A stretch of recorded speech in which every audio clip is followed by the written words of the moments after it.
Happy New Year! My name's Sarah Vance and I'm here to talk about the best books that I read in 2025.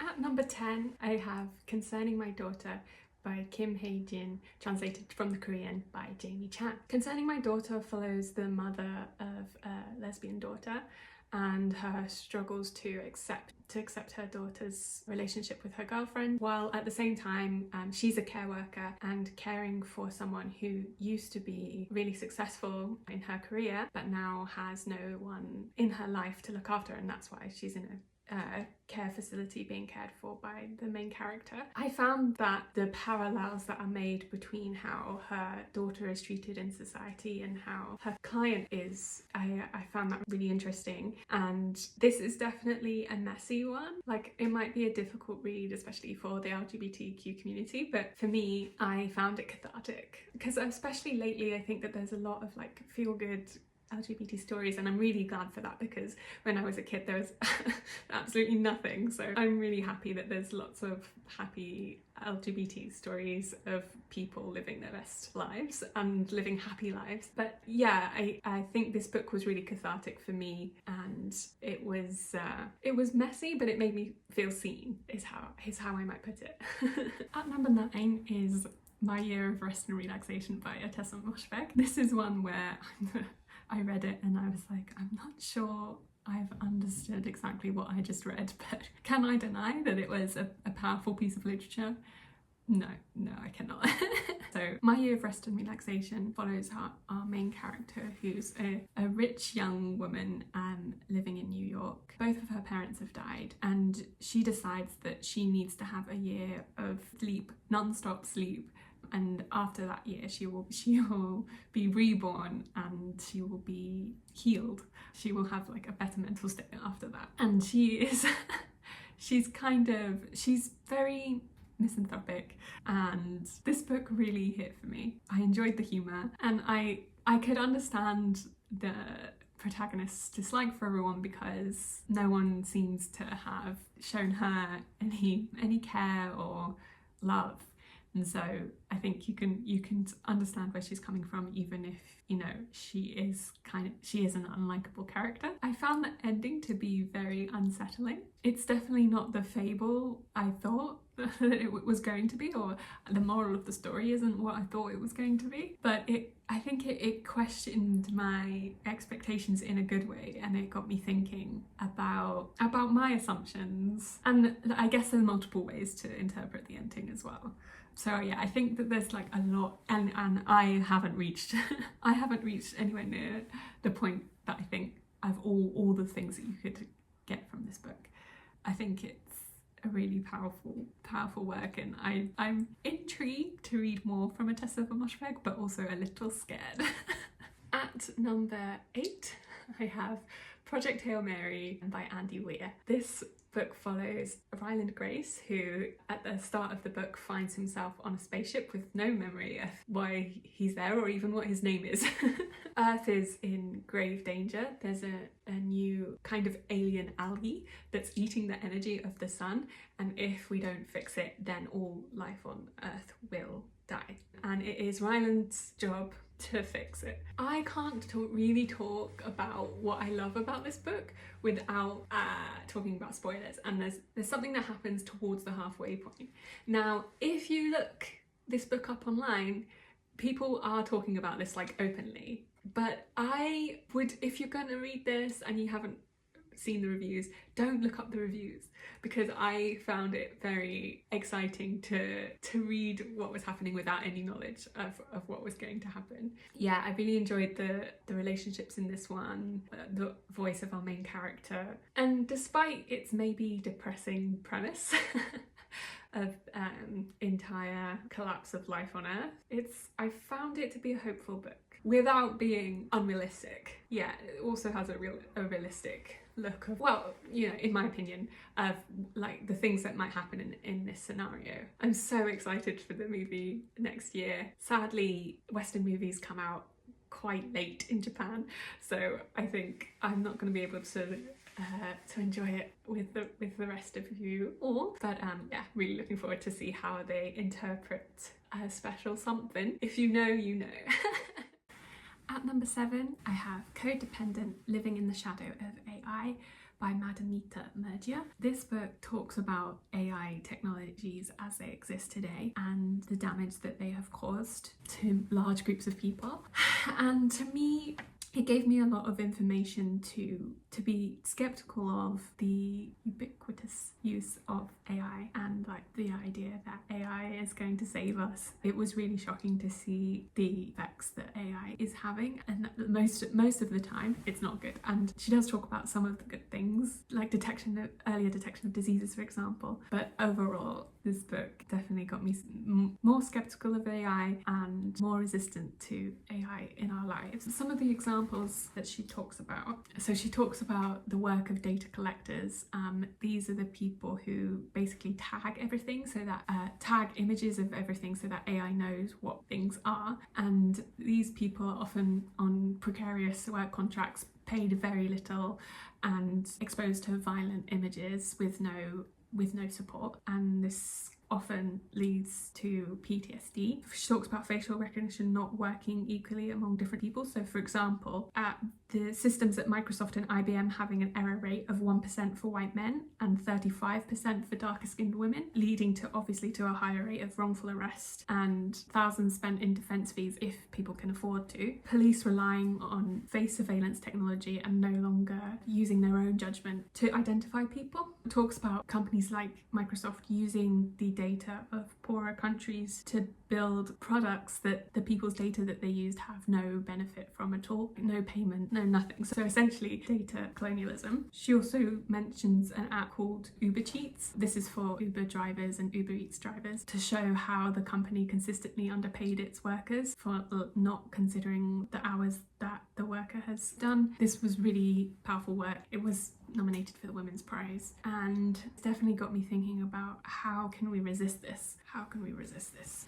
At number 6, I have We Are the Weather by Jonathan Safran Foer. This book talks about our inaction in the face of the climate crisis. Even though we know what's happening, it doesn't necessarily mean that we have changed our actions at all, and why that might be. Even when we believe the evidence, we might struggle to change our habits to match what we know.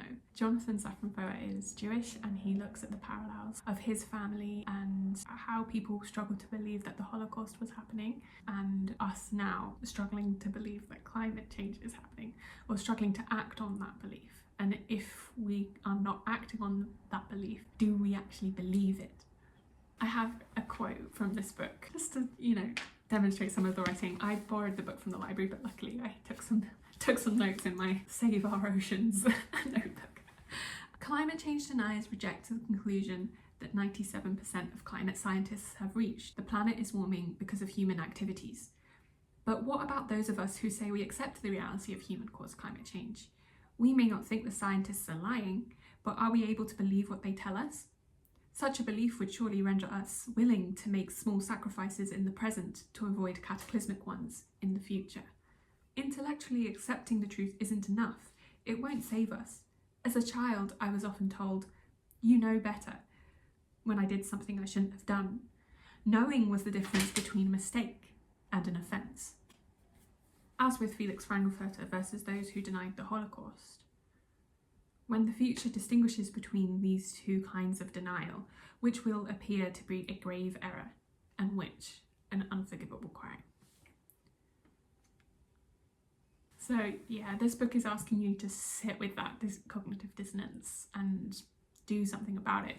This book is not actually very demanding in what it's asking you to do. It's actually very reachable, very doable goal. He doesn't ask you to go vegan if you're worried about that. If you read this book, or if you've already read this book and it's whet your appetite, I would really recommend as a follow-up The Future We Choose.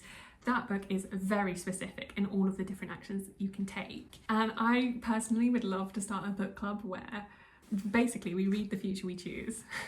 maybe we could read other climate books too, but I think The Future We Choose. I didn't read The Future We Choose this year, so it's not on this list. Otherwise it definitely would be. But yeah, so the book club, we read The Future We Choose, and then after that we get together and we look at the actions and we talk about okay, what we're going to do, and it's basically like a support group of people who are bringing about the vision that that book puts forth for our future. Yeah, I think that would be so cool. If you would be interested in that, please write a message in the comment. I might put an email as well in the description. Maybe it doesn't have to be on YouTube, like maybe it's just something that we could do like in a private like Zoom call or Google Hangout or something. Yeah, let me know if you're interested. That would be super exciting for me. Okay, the sun is blinding me a little bit, so I popped over here. I hope that's okay. At number 5 we have Kim Jiyoung, born 1982, written by Cho Namju and translated by Jamie Chang, the same translator as Concerning My Daughter, as it happens. Kim Jiyoung is a story that portrays sexism in Korean society, but can definitely be extrapolated to other societies. This book follows Kim Jiyoung throughout her life, moments in her childhood and her teenage years and her adulthood and as a parent, and basically shows moments of sexism at each part of her life. And among the narrative, there's facts and statistics that are sprinkled in, so it kind of feels like a mixture of fiction and non-fiction. I really enjoyed that blend as someone who likes to read fiction and non-fiction both as much. I think that the ending might be, again, the ending might be a bit divisive, but I thought that the ending wrapped it up in a really poignant and satisfying way. At number 4, I have Are You There, God? It's Me, Margaret, by Judy Blume. This book follows Margaret, who is 11, as she moves to a new school. Her father is Jewish and her mother is Christian, and she is struggling to find her place in society and among her peers, and it follows her coming of age and trying to figure out who she is and if she should subscribe to either religion. I really appreciated the story of Margaret questioning her religion, kind of while at the same time in conversation with God, but not necessarily identifying with any of the stories that are being told when she attends different religious services. And I think this book will be really comforting to anybody who has questioned the faith that they were brought up in, or been brought up in a interfaith family. I definitely felt like this was the book. I would have loved this book as a child. I remember I was given the book Fabulous Phoebe by my church, and really not and although that book is about a Christian girl who knows that she's Christian, but is none of her friends at school are Christian, and so she's struggling with that. But as a kid, like, I was questioning my faith very early on, and yeah, I would have found it really comforting and yeah, really comforting to have a story like this to connect over, or to help me process my own feelings. I found this book very therapeutic in that way. I also appreciated how this book talks about depending on at what age a girl starts going through puberty, the stereotypes we have or the assumptions that we make about girls, depending on that, and how traumatic it can be or how difficult it can be. I think it had interesting things to say about that as well. At number 3, I have Atomic Habits by James Clear. Are you put off by reading a self-help book? Perhaps like me, you've read a few too many that are basically just manifest and it will be so, and you come away from the book feeling like a failure because even though you've done what they said in the book, it really hasn't affected your life that much. Well, if you're put off from reading Atomic Habits because it's in the self-help book genre, I would really encourage you not to be put off. Atomic Habits is very practical, very non-judgmental, rather than a kind of pull up your bootstraps kind of approach. This is more like a scientist or a detective kind of approach. And Atomic Habits puts you doing little experiments in your life to see what actually works for you. The goal being that rather than you having to rely on willpower, it will just be an automatic reflex that you do your habit of choice. So if something isn't working, it's not because there's anything wrong with you, it's just a matter of changing your environment and designing your environment. And for me, that really helped me to stop my doom spiral brain and my tendency to have shaming thoughts, Rather than that, it's just like, oh no, that just doesn't work for me. So what else, what's different can I try? What didn't work about it? What would make this easier? That was just so refreshing. So in Atomic Habits, you will be designing your environment so that the good thing, the habit that you want to start, is the easiest thing, and that the bad habits, the ones you want to quit, are really difficult to do, become a chore to do. The goal being that you don't have to think about it, you just automatically do it. And then the book also talks about bigger goals for your life as well. So it kind of starts smaller and gets bigger. It talks about choosing the right goal and choosing something that you will find fulfilling, and things that you're going to have a natural competitive edge on, so that it will boost your motivation rather than damage it. I think this is a book that I'm going to be returning to again and again. When I start to think, oh, I'm not sure if my habit building is going that well, I go back to my notes on Atomic Habits, and then I realise that I've forgotten something crucial, and I can start tweaking my approach if I start to fall off the wagon. For example, I had quite a good streak of doing daily exercises. I'm really prone to getting runner's knee, so I really need to be exercising at least a little bit every day to make sure that it doesn't cramp up and start to cause me pain. And I fell off the wagon, and I was like, oh, I thought I had this down, I thought I had this habit down, that's frustrating. And I realised that I sort of had scope creep of how much I needed to do, and it started to become something that I would dread because I was doing too much, basically. And when I went back to my notes on Atomic Habits, I remembered that something he says is that it has to be easy. Make it easy is one of his rules for habits that you want to start. And yeah, I wasn't making it easy, I was making it harder and harder for myself. So when I remembered that that's what he advised in the book, I was like, oh, okay, yeah, I need to completely strip this down and have like a smaller minimum tick, a minimum amount that I can do that seems so easy that I still get the tick in order to get me started again. So yeah, just a little anecdote from my own life. At number 2, and if you've been following me, this probably will not come as a surprise, A Kind of Spark by Elle McNichol. This book follows Addie, who learns about the witch trials in Scotland, and particularly in her village where she lives in Scotland, and is really affected by the story. And she sets out to campaign for a memorial to be put up to remember the witches that were killed, to set up a memorial for them in her village. And we learn about why it's so important to Addie, and the parallels between how witches were treated in her time and the way that marginalised people, and particularly disabled people, are still treated today. I really loved this book. I think this is, for me, is a no notes kind of book.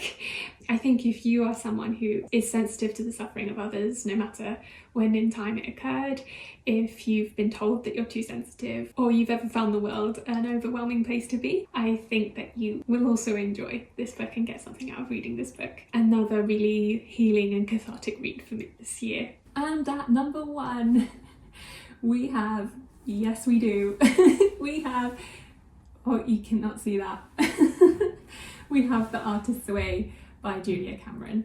This book, it's not a perfect book, but I would be lying to you if it is not the book that defined my 2025. It is the book without which I wouldn't even be here making this video. So it felt like a lie to put it anywhere else in this list. I do want to say that this probably is not the book for everyone. It's definitely not the book for everyone. It does have its problematic elements, some of which I spoke about in this video. Also, if you are someone who already has a good relationship with their creativity, you have good habits around your creativity, you're doing your creativity, you know, daily, weekly, whatever, and you feel that's all good, I don't think you need to read this.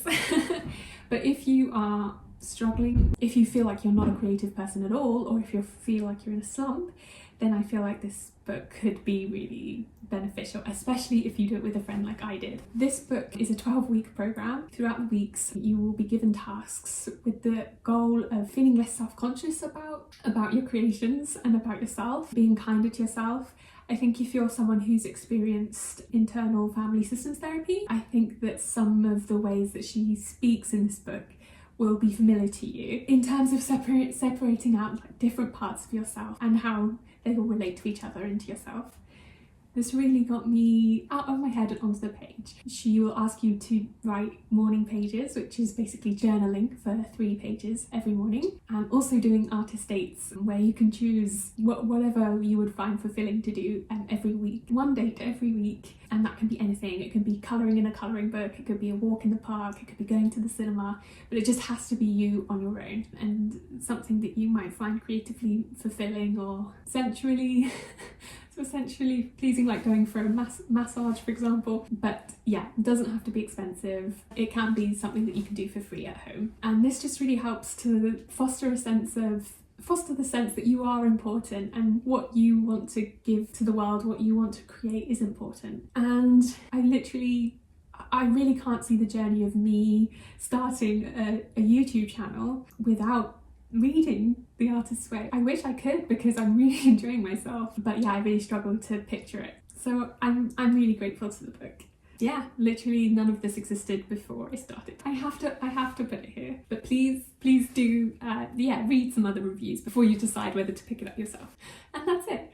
Thank you for watching this video. Please let me know in the comments what your favourite books of the year were. Please let me know, knowing that these are my favourite books, things that you might recommend to me to read this year that you think are kind of comparative titles. I'd be really grateful for that as well. Yeah, pretty successful reading year, I think, and I hope 2026 is as successful or maybe even more successful.